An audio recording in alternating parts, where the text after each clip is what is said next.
comme c'était un révolutionnaire, il avait vu toutes les embrouilles des Zinoviev, tous ces arrogants et prétentieux. Et n'oublions pas que Staline a surtout tué ses rivaux. C'est-à-dire que si on ne se mêlait pas de politique politicienne, si on ne se mêlait pas de politique, si on ne faisait pas le filoche russe, et si on était un travailleur...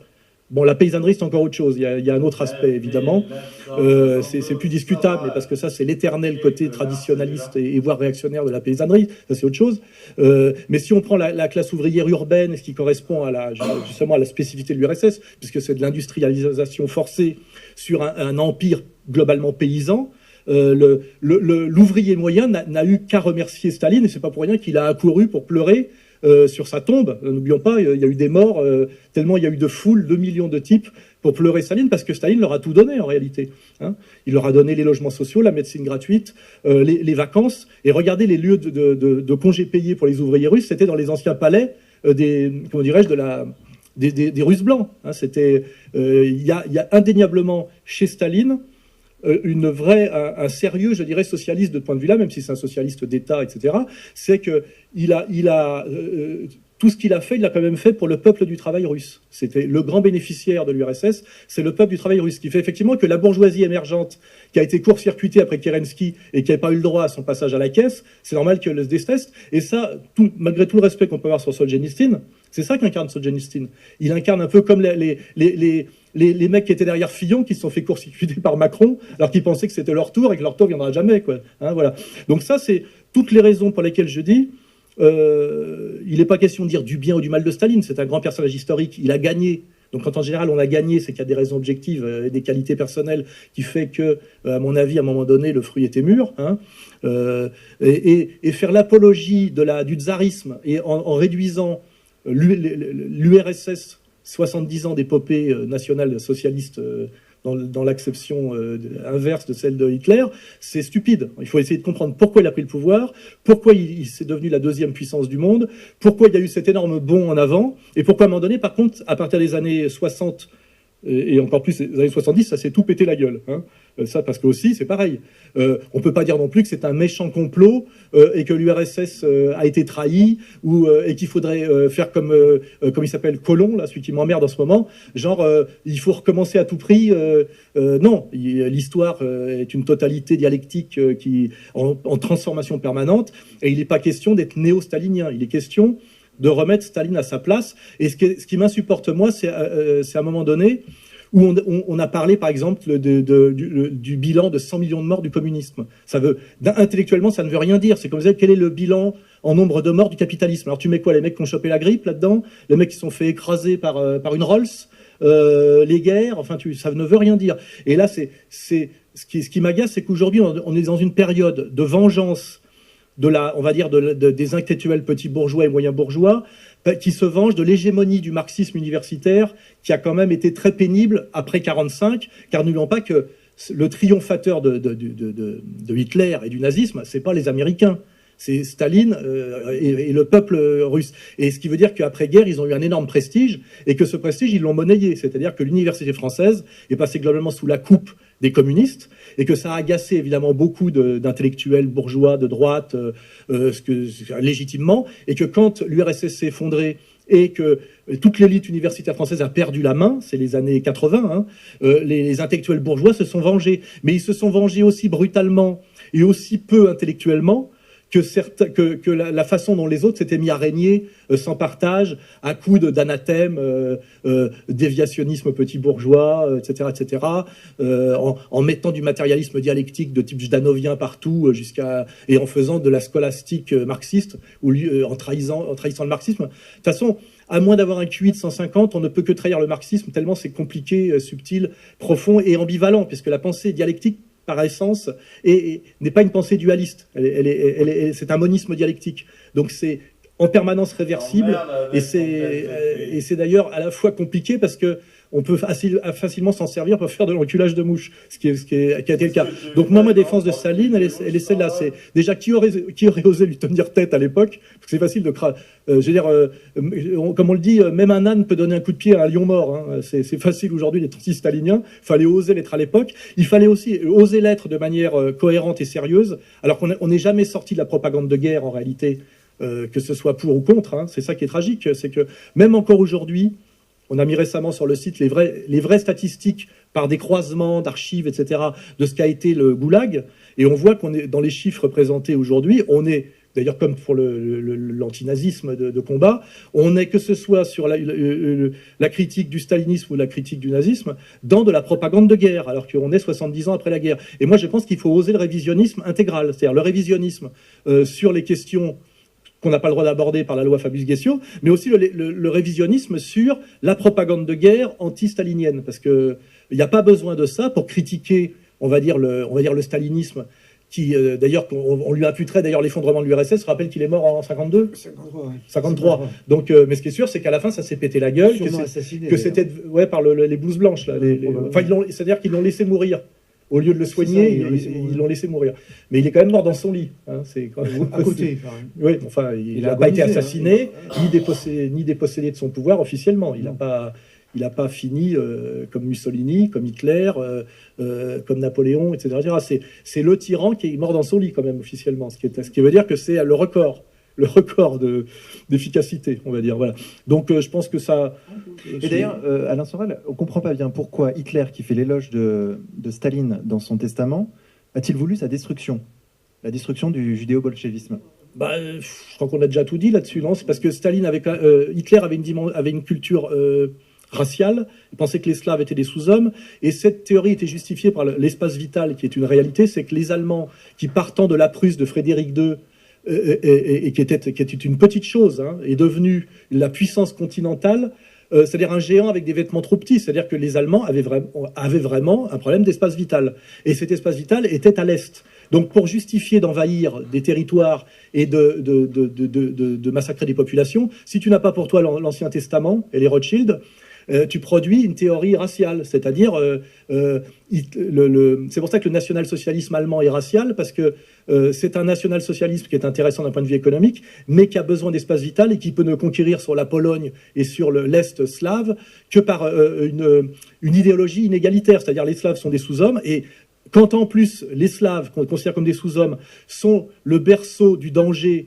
communiste qui va attaquer finalement les pays capitalistes et tout ce qui va avec, c'est-à-dire finalement l'âme libérale occidentale, Hitler se dit « je vais être adoubé dans mon combat, puisque à la fois je vais prendre des territoires à des sous-hommes, mais je vais protéger l'Occident capitaliste du danger mortel qu'il menace à l'époque, qui est la vague de la révolution mondiale communiste ».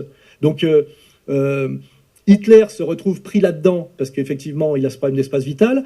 Il a vu aussi dans le combat pour le pouvoir, et à l'époque de la République de Weimar, un combat quand même, parce que n'oublions pas que Hitler, c'est aussi un parti ouvrier, hein, c'est le NSDAP, et qu'il a bien vu que lui, il essayait d'aider la classe ouvrière allemande sur un combat nationaliste allié au capitalisme entrepreneurial producteur allemand, les Krupps, etc., qui sont quand même des créateurs d'emplois, c'est pas des spéculateurs financiers.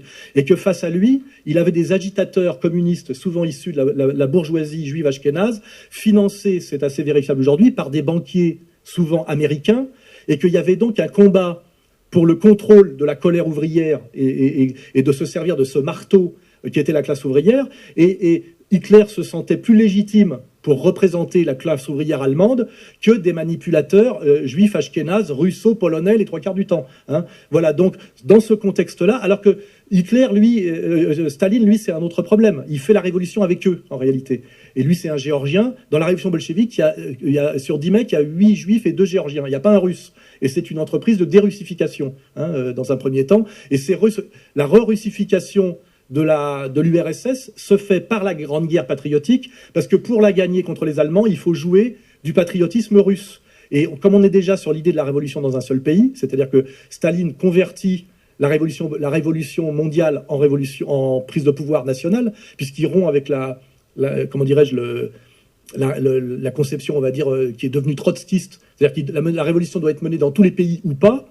Et Staline, c'est non, on doit conforter la révolution en Russie et se désintéresser de la révolution mondiale. Ce qui veut dire que ça devient un nationaliste. Et doublement, théoriquement comme ça, et pratiquement, parce que pour gagner la guerre, pour pousser les Russes à aller mourir face aux Allemands, il faut re-russifier la question. Or, toute la révolution bolchevique était une dénationalisation intégrale et forcenée de la question russe, et en général imposée aux Russes par des Juifs. Faut pas oublier. Donc, si on met tout ça, oui, bien sûr, oui, puisqu'on a on condamnait à mort l'antisémitisme.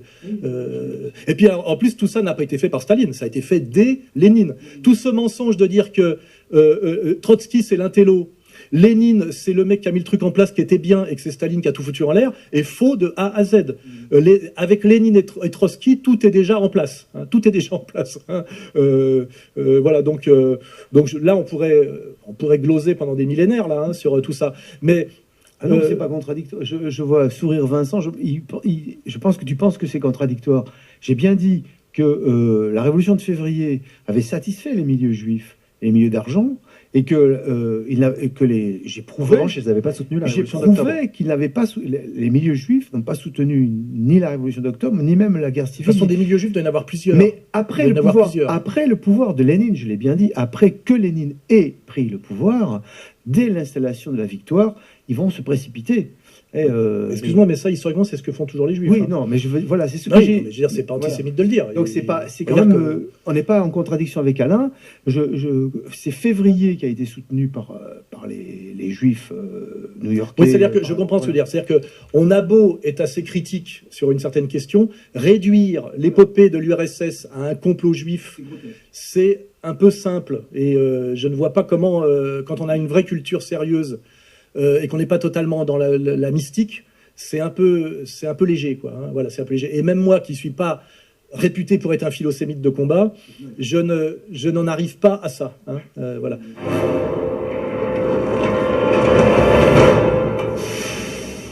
Alors, chers auditeurs, nous accueillons maintenant sur ces considérations Xavier de la revue Faits et Documents. Xavier, bonjour à toi. Bonjour Vincent, bonjour Alain, bonjour Félix. Bonjour Xavier. Alors, Xavier, on a entendu Alain Soral dans l'une de ses dernières vidéos parler de superloge. Est-ce que tu peux nous en dire plus ? Oui, je voulais parler de ça pour aborder ce qu'on va aborder ensuite, c'est-à-dire le retour de Manuel Valls, qui est un peu l'événement de ce dernier mois, et donc revenir un peu sur ce qu'avait dit Alain dans sa dernière vidéo sur ces superloges. Alors, c'est un sujet qui est très intéressant. Alors, d'où vient cette information ? C'est au début, après l'élection de Macron, on apprend que Emmanuel Macron serait membre d'une superloge internationale qui s'appelle Fraternité Verte. Alors, moi, je vois ça, je me dis, c'est étonnant, j'ai jamais entendu parler de ça, donc je remonte à la source, et là, je tombe sur un type, un Italien, qui s'appelle Geole Magaldi, et qui se présente comme fondateur d'une obédience maçonnique italienne, Grand Orient démocratique, et d'un institut Roosevelt qui ont l'air d'être des coquilles vides. Et puis, l'information est reprise dans certains médias, comme dans Valeurs Actuelles, par exemple. Donc, je commence à creuser. Et puis, je suis quand même étonné parce que quand on discute avec des francs-maçons français ordinaires, c'est-à-dire, je sais pas moi, le proviseur, le commissaire de police, le magouilleur du BTP, le prothésiste dentaire, ils sont pas vraiment... ils vous disent, oui, Macron, il est allé chez les jésuites, il a un problème avec la laïcité. Donc, il y a quelque chose qui colle pas. Et puis, en même temps, Macron, il y a cette cérémonie délirante au Louvre, avec la pyramide, évidemment. Il y a ces grosses allusions où il commence ses discours en s'adressant à la mairie de Paris en disant « vos grades et qualités », comme si c'était une planche. Enfin, vraiment comme s'il faisait du pied. Et donc, je m'intéresse donc à cette source. Donc, Geole Magaldi, et donc je découvre qu'il écrit un livre qui s'appelle Maçonnerie, société à responsabilité illimitée. Alors, je me dis, bon, il explique tout par le complot maçonnique, et il explique qu'il y a des super loges internationales, et je me dis, bon, c'est un fou littéraire, et puis je regarde quand même, et je vois que il est édité par Carré Terre, qui est une maison d'édition milanaise qui est tout à fait pignon sur rue et qui édite des quotidiens en Italie, et que le livre est co-signé par une journaliste d'un journal italien qui s'appelle Panorama, et qui est l'équivalent, si vous voulez, en Italie de Paris Match, et que ce journal est contrôlé par Silvio Berlusconi.